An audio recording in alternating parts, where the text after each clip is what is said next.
daily bread. Good evening, good evening, good evening. I guess everybody forgot about me, but it's okay because I'm going to still be here at 6 p.m. Good evening and welcome to Daring Dialogues. I'm your host tonight, Shantae Charles. Let's get it crack-a-lacking. Today has been a great day. Today has been a day of good success. It continues to be an awesome August. Today is Monday Motivation, so we're going to talk peace, and we're going to talk play, and hopefully we're going to get to rest. So I think all of our topics today sort of tie in together. And I am reading from a little tiny devotional book called Peace, a devotion series by Robert Strand. And I really want to correct him because he titled this 9 fruits, plural, of the Spirit. It's not. It's one fruit, people. It's one. And if you say fruit, fruit is already plural. So I'm going to need all the people who writing books on the fruit of the Spirit to not, please don't do this. Don't add no S to the end, okay? His editor should have told him that way into beginning, but they didn't clearly. All right? Fruit. There's no fruits. Fruit. Fruit can be considered plural. All right? But in terms of the Spirit, okay, the fruit of the Spirit contains components. And remember, if we read that in context, it was talking about the body of believers and what's supposed to be flowing out of the believers when they get together. So let's talk a little bit about peace before we jump into our other topic, which is play, from the book Essentialism. And we're going to come back to, if we have time, the book How to Skim Your Life. I hope that everybody has been having a great and wonderful day. If you're with me for the first time, this is Monday Motivation, where we cover things that will hopefully inspire you and motivate you for the rest of your week. Introduction. There's an ancient story out of the Middle East which tells of 3 merchants crossing the desert. They were traveling at night in the darkness to avoid the heat of the day. As they were crossing over a dry creek bed, a loud, attention-demanding voice out of the darkness commanded them to stop. They were then ordered to get down off their camels, stoop down, and pick up pebbles from the creek bed and put them into their pockets. Immediately after doing as they had been commanded, they were then told to leave that place and continue until dawn before they stopped to set up camp. This mysterious voice told them that in the morning they would be both sad and happy. Understandably shaken, they obeyed the voice and traveled on through the rest of the night without stopping. When morning dawned, these 3 merchants anxiously looked into their pockets. Instead of finding the pebbles as expected, there were precious jewels. And they were both happy and sad. Happy that they had picked up some of the pebbles, but sad because they hadn't gathered more when they had the opportunity. This short story expresses how many of us feel about the treasures of God's Word. There is coming a day when we will be thrilled because we have absorbed as much as we have, but we will also be sad because we did not glean much more. Jewels are best shown off when held up to a bright light and slowly turned, so that each polished facet can catch and reflect the light. Each of these 9 jewels of character are examined in light of God's Word, the fruit of the Spirit. Galatians 5:22 through 25 correctly says, but the fruit, no S, but the fruit of the Spirit is love, joy, peace, patience, kindness, goodness, faithfulness, gentleness, and self-control. Against such things there is no law. Those who belong to Christ have crucified the sinful nature with its passions and desires. Since we live by the Spirit, let us keep in step with the Spirit. At the very beginning, we will point out the obvious distinction. The fruit of the Spirit is a composite description of what the Christian lifestyle and character traits are all about. We cannot pick one certain characteristic that we like and leave off the others. Peace. The Greek word for peace is eirene. Sounds like an urban name for a child of 2019. But the Greek word for peace is eirene. It's spelled E-I-R-E-N-E, and it means peace, prosperity, quietness, rest, or to be set at one with yourself again. At one with oneself, kind of like God is, every time he turns and we get the universe. Yeah, to be at one with yourself again. There are all kinds of peace in our world. There is the peace of death. There's the peace of Tibet, where a nation has been conquered by a neighboring country. The peace of a tranquilizer at work. The peace where one partner has withdrawn into a shell out of self-preservation. The outward peace of a nation where a dictator rules with an iron hand, and the peace of an alcohol or drug-induced stupor. There are lots of peace or kinds of peace. There's induced peace, there's artificial peace, and there's temporary peace. The poet Longfellow may have felt the same thing as he penned these words. And in despair I bowed my head. There is no peace on earth, I said. For hate is strong and mocks the song of peace on earth, goodwill to men. Maybe we have reason to despair when a historian has pointed out that about 85% of all human history concerns itself with war and conflict, personal, national, or worldwide. But into this cynical, weary, war-torn, strife-filled world, there is a positive message in regards to peace and the author of peace. Isaiah 9:6, for unto us a child is born, to us a son is given, and the government will be on his shoulders. And he will be called Wonderful Counselor, Mighty God, Everlasting Father, Prince of Peace. This theme of peace marks the life and ministry of the Prince of Peace. And I believe that without doubting, this prophetic verse points only to one person, Jesus the Christ. The angels carried this theme when announcing his birth. But when Christ began his ministry, he must have thrown his followers off track with a jarring thought. They had been awaiting the fulfillment of the prophecies of peace and being set free from Roman rule. Jesus said, do not suppose that I've come to bring peace to the earth. I did not come to bring peace, but a sword.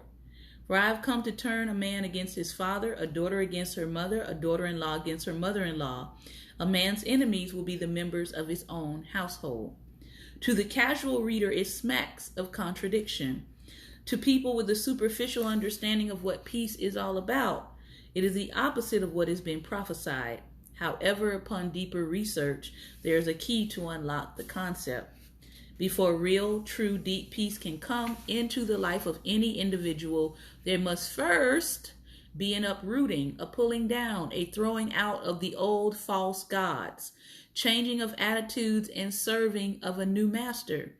And Jesus predicted that this process of uprooting what is not peaceful and placing within your life what is peaceful, that process would cause some problems. Jesus taught a lot about this subject by saying, you don't sew a new piece of cloth on an old garment, nor do you place new wine into old wineskins that have dried up. Before peace can come, there must be a complete change of character through the process that he calls new birth. Nobody can serve two masters. A fountain cannot give out both bitter and sweet water. A tree cannot produce both good and bad fruit. Light and darkness are incompatible. There is no fellowship between righteousness and unrighteousness. So Christ starts at the point of our need. He cleans out the past and builds a new future with the proper attitudes in place, which then lends itself to a new peaceful future. There will be peace in each and every individual's heart who has had a personal encounter with the Savior. And ultimately, there will be no peace on this earth until the Prince of Peace returns. Then this world will experience this peace in a total way. James reminds us that peacemakers who sow in peace raise a harvest of righteousness. This peace that Christ gives is not only in good circumstances of life, but it is a deep, abiding inner tranquility in all kinds of life circumstances. This is a peace that transcends troubles and turmoil. This is the peace of the fruit of the Spirit. A friend visited an elderly woman who had been badly crippled by arthritis and asked her, "Do you suffer much?" She responded, "Yes, but there is no nail there." He had the nails, I have the peace. She pointed to her head, "There are no thorns there." He had the thorns, I have the peace. She touched her side, "There is no spear there." He had the spear, I have the peace. Somebody shout glory. I thought I was the only one who thought like that. Like, wait a minute. Jesus has taken a whole lot for me, and I refuse to take on what Jesus has taken on for me. Okay? I'm just saying. Now, how can I say that? I can say that because I was a person who dealt with chronic diabetes. I was a person who dealt with chronic migraines for most of my childhood, going all the way into my adulthood, to the point where I couldn't see to drive. Like, my entire sight would go out and I would have to pull on the side of the road because I couldn't see to drive. Yeah. But Jesus healed me. He sure did. Yep. When nothing else could help. In both the circumstances, Jesus healed me. Now, I maintain my healing, obviously, by doing things that doesn't not bring me into a place of sickness in those areas. But Jesus healed me. I just want to stay healed. And the way that you stay healed is you do what is necessary to take care of your body so that you can stay healed. Now, I know somebody is not going to want to hear that today because you want God to just snap and it's gone. But some of you are going to have to go through a process of healing, meaning there is things that you can do to take yourself out of the zone of disease. Oh, and by the way, my name actually means peace.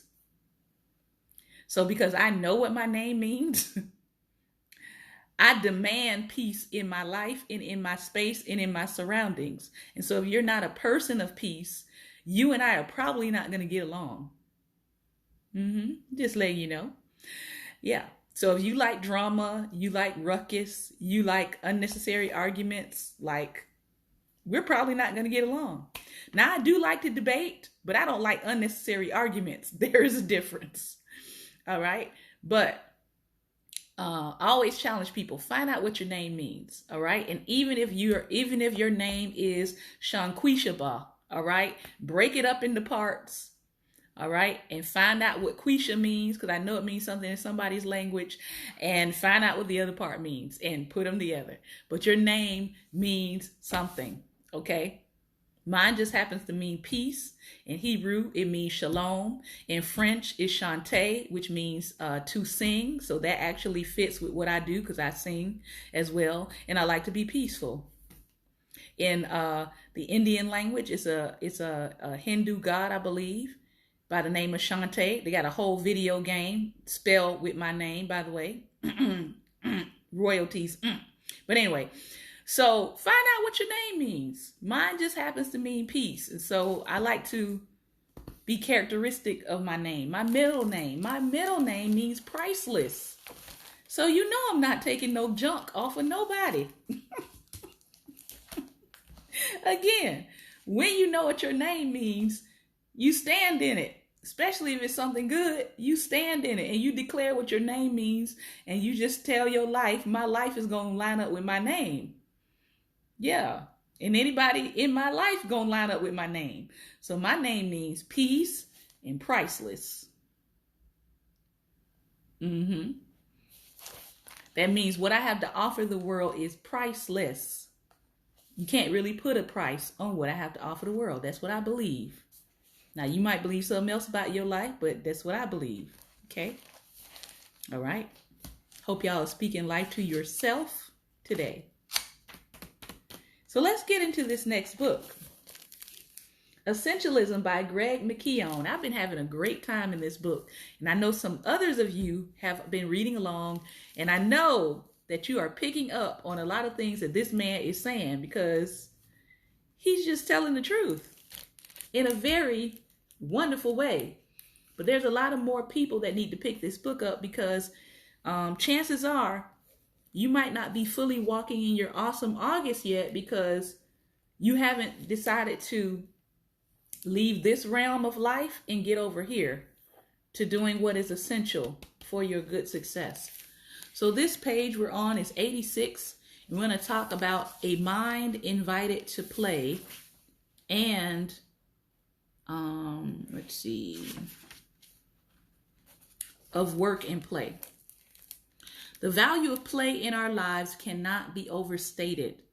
Studies from the animal kingdom reveal that play is so crucial to the development of key cognitive skills, it may even play a role in the species' survival. Bob Fagan, a researcher who has spent 15 years studying the behavior of grizzly bears, discovered bears who played the most tended to survive the longest. When asked why, he said, in a world continuously presenting unique challenges and ambiguity, play prepares these bears for a changing planet.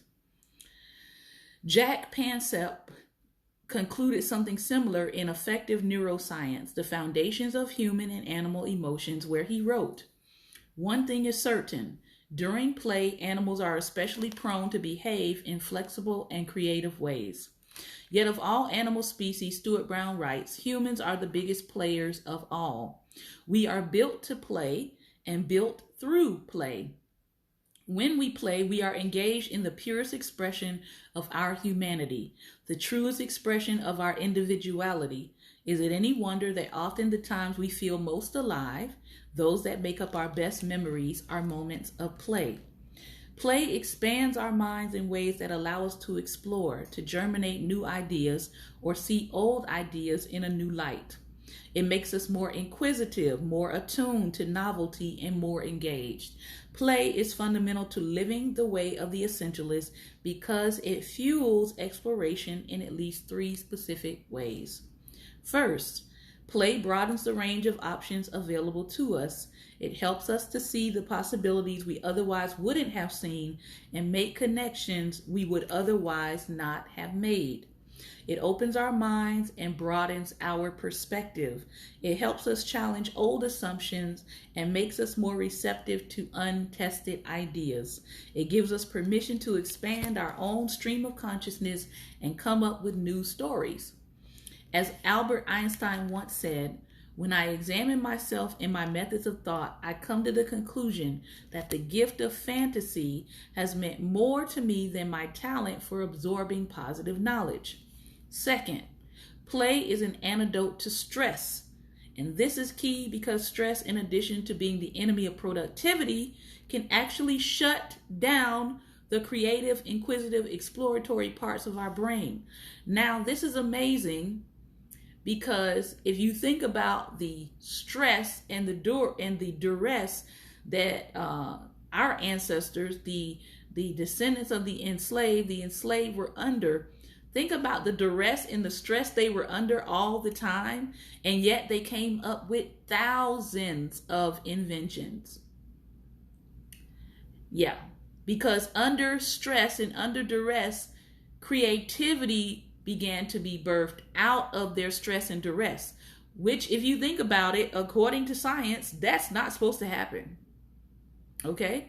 So they definitely had to, I believe, have some divine help, some divine impartation, because stress generally is supposed to shut down the creative, inquisitive, and exploratory parts of our brain. But instead, for our ancestors, they pressed on and they pushed past it.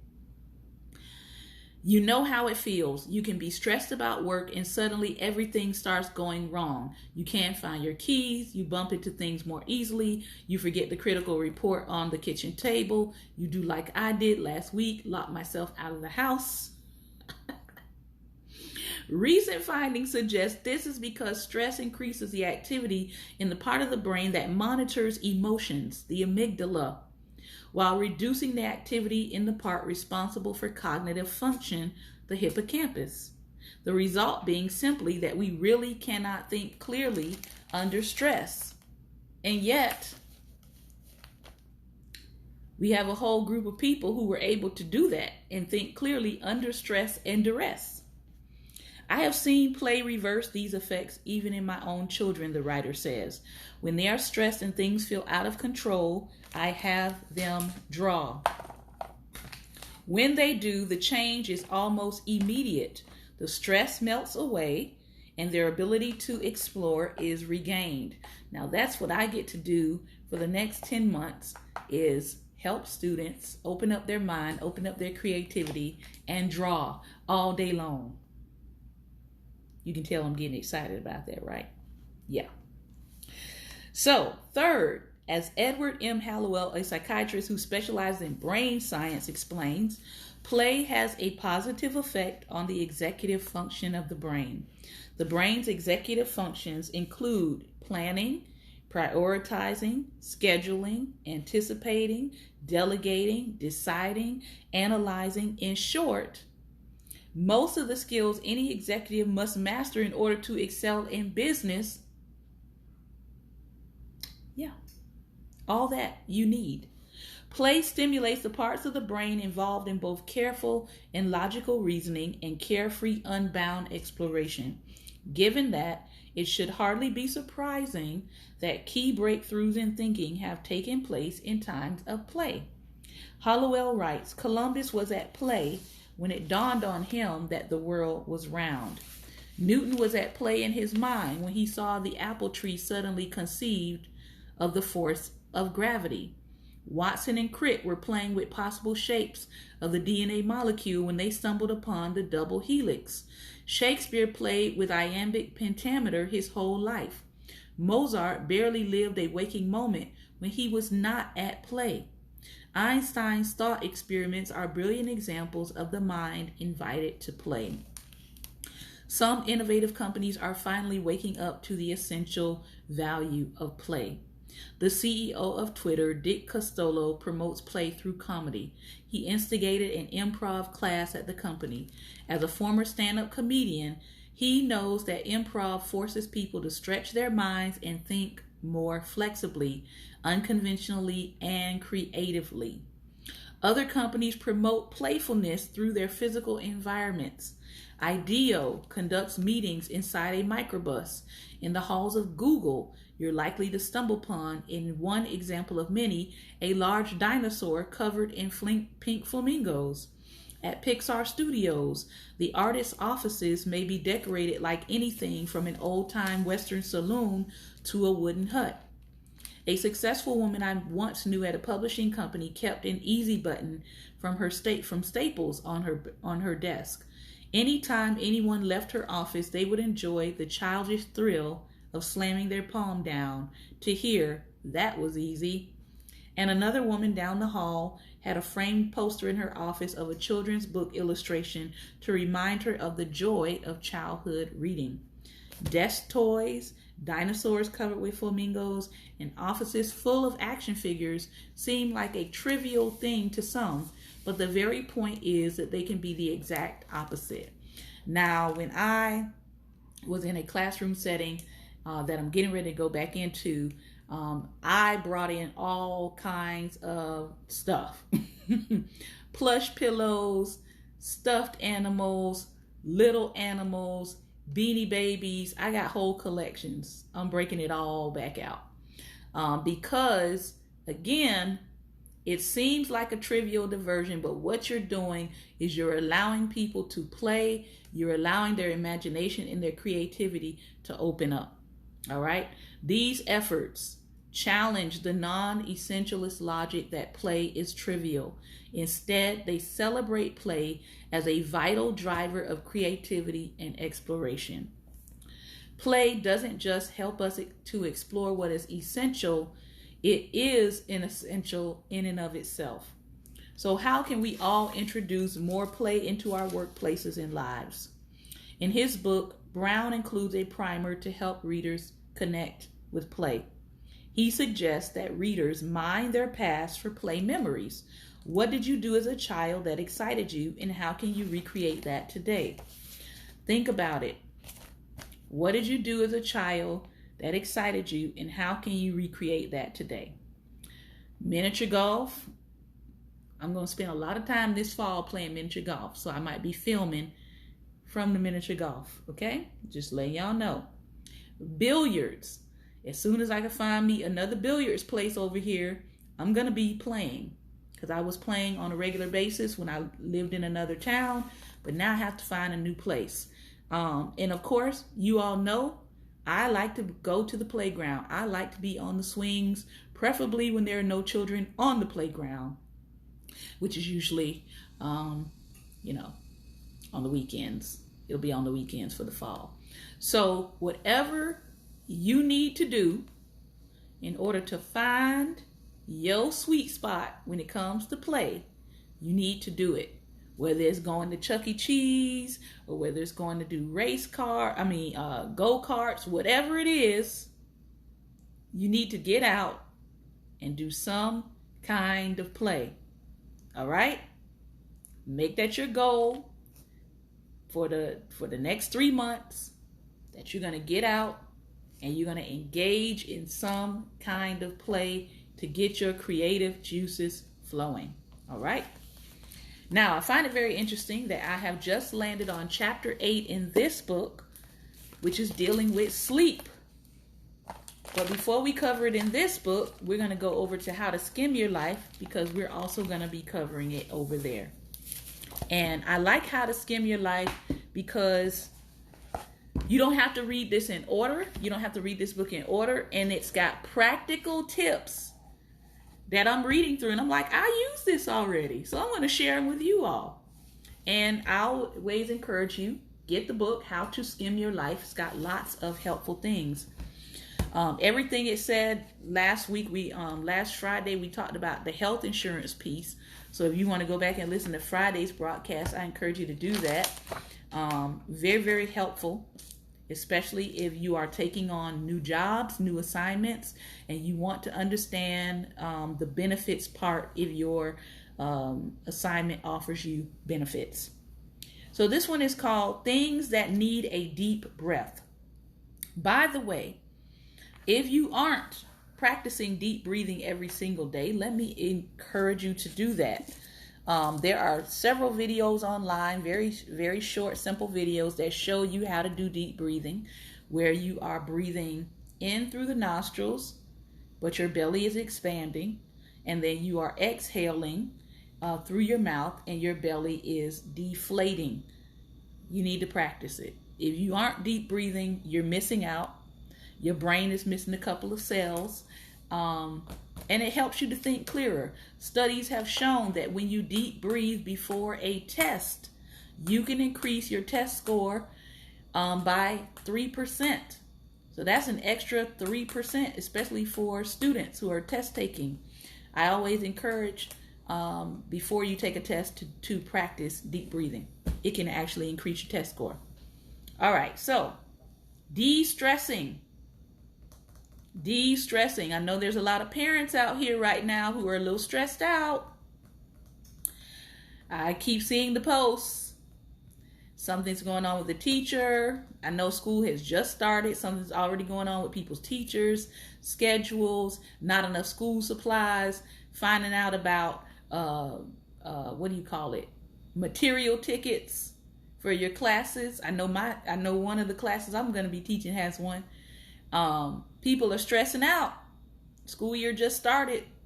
I know here in Maryland, school is starting to start. Everybody has a different start date here. In our county, we start September 3rd after Labor Day. Hallelujah. Hallelujah. All right. But schools are starting across the country, and parents already need to de-stress. All right. So you are busy. We get it. Congratulations. So is everyone else. Sometimes it can feel like a competition for who's more overscheduled. This is not a competition you want to win at all. Insert sleep, organization, and self-care, aka finding what works for you to stay balanced as you go into this fall. First stop, sleep. It's cliche to use get more sleep as a solution, but cliches are cliches for a reason. Your relationship with your bed is one of the most important ones of your life. Now, I didn't know this growing up, so I was sleeping on floors, concrete floors. Yeah, not a good idea if you can help it. All right? It's generous, it's silent, and doesn't care if you kick it in the middle of the night, talking about your bed. So, how much sleep should you get? What is your age? Use the wisdom of Blink 182 to decide how much sleep you need. Most people think 8 hours is the golden rule. It turns out that depends. I've been trying to tell people this for ages. If I do 8 hours of sleep, I am a slug. It completely drains me. I cannot do 8 hours of sleep. All right? I can't. Some people can. If you're a newborn, okay?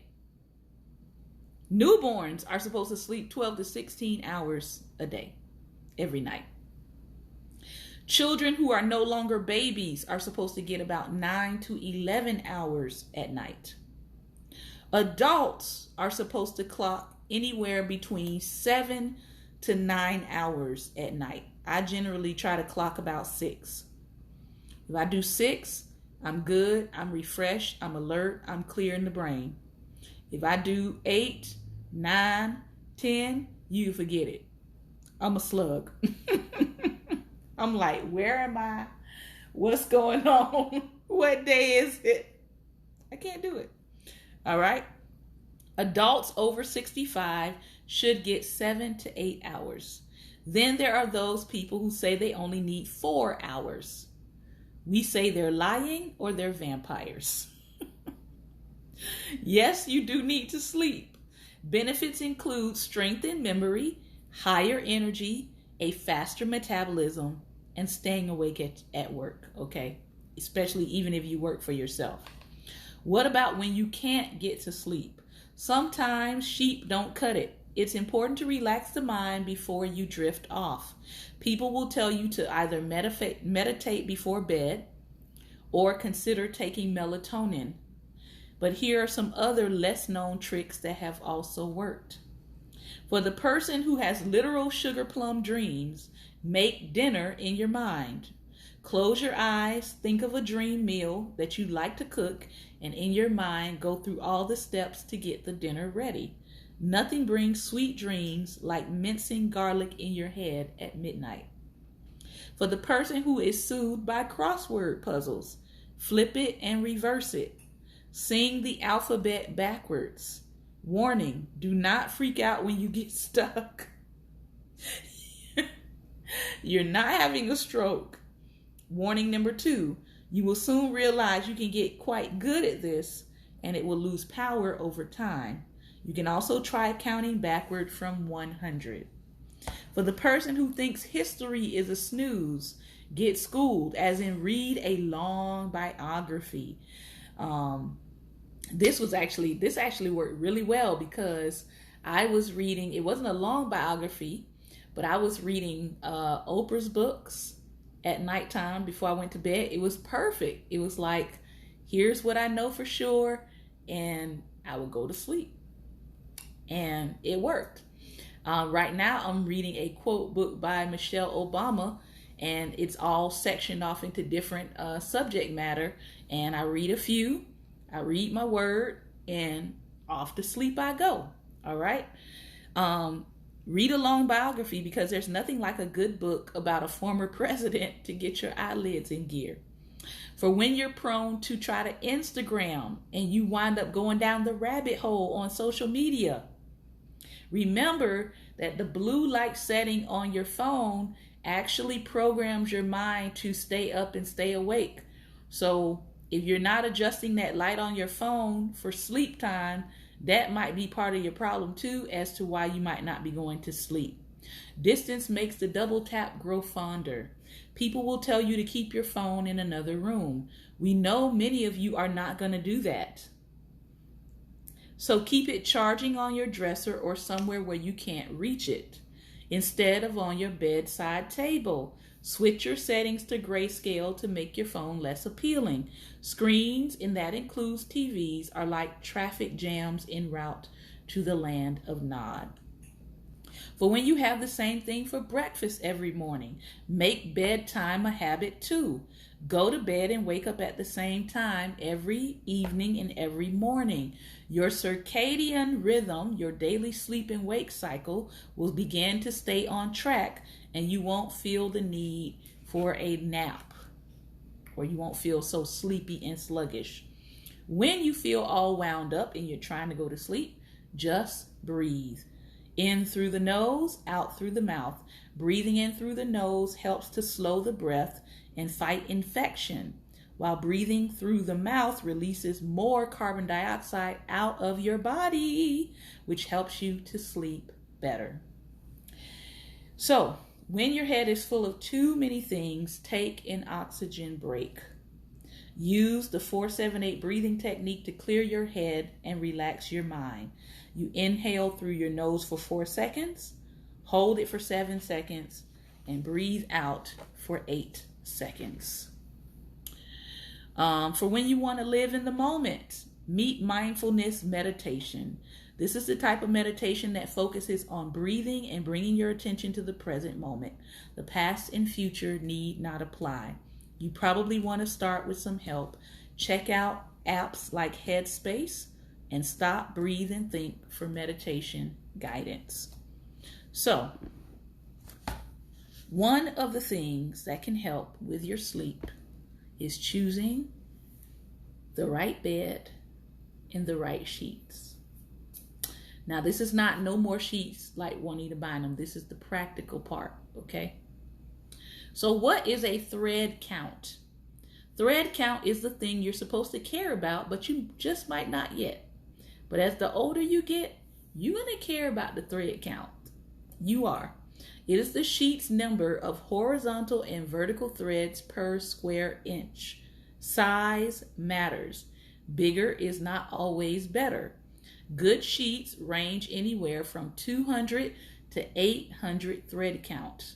Anything higher than that is probably, the writer says, BS. All right? But 800 thread count is pretty soft. Companies basically use multiple strands of low quality cotton twisted together to inflate the thread count. So a sheet with 1,000 thread counts might actually be worse than one with 400. Translation: buying anything over 1,000 is a marketing tactic. All right? And most people will tell you Egyptian cotton if you're looking at your thread count for your bed sheets. If you've never had 500 thread count or above Egyptian cotton sheets, I encourage you to invest in some, and you will see the difference in your sleep. That's all I'm going to say. I sleep very well. It works. So what about the mattress? It depends on what kind of sleeper you are. Turns out the way you nod off can help inform which type of mattress that you need to be buying. For when you sleep like a baby, in fetal position, this also applies to log position, which is similar to fetal except your legs are straight. People who sleep like this reportedly have the best backs. Fetal and log sleepers should make sure to have a mattress with pressure relief, one that disperses their body weight evenly. Memory foam or a softer mattress will do the trick, and you can actually purchase memory foam to go on top of your mattress if you don't want to go with a whole memory foam mattress. For when you sleep, good evening, for when you sleep stomach down. This position is called the free fall. If you sleep like this, you probably want a firm top mattress so you don't feel like you're being smothered by your bed. Memory foam is a stage 5 clinger for free fall sleepers. For when you throw your hands up in the air. If you're sleeping on your back with your arms out, you're a starfish sleeper. You want to get the middle child of mattresses, something that is in between, not too soft and not too hard, just right. So what happens between the sheets stays tangled at your feet in the morning. Wash and fold. All right. What if you got no sleep last night? Or what if you're having a sleepless night this week? How do you deal during the daytime?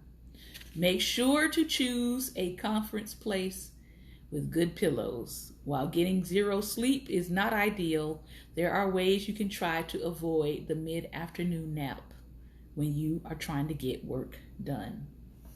All right. So those are some helpful tips I hope that you will take into account and consider your bed, consider your sheets to help you get some better peace and rest. This has been another episode of Daring Dialogues, and I have been your host today, Shantae Charles. I hope that I have said something actually helpful for you today. If you want to tune in and chime in and tell me how your day was today, you can hit the double smiles and we can chop it up. Facebook, I want to thank you for your time and attention.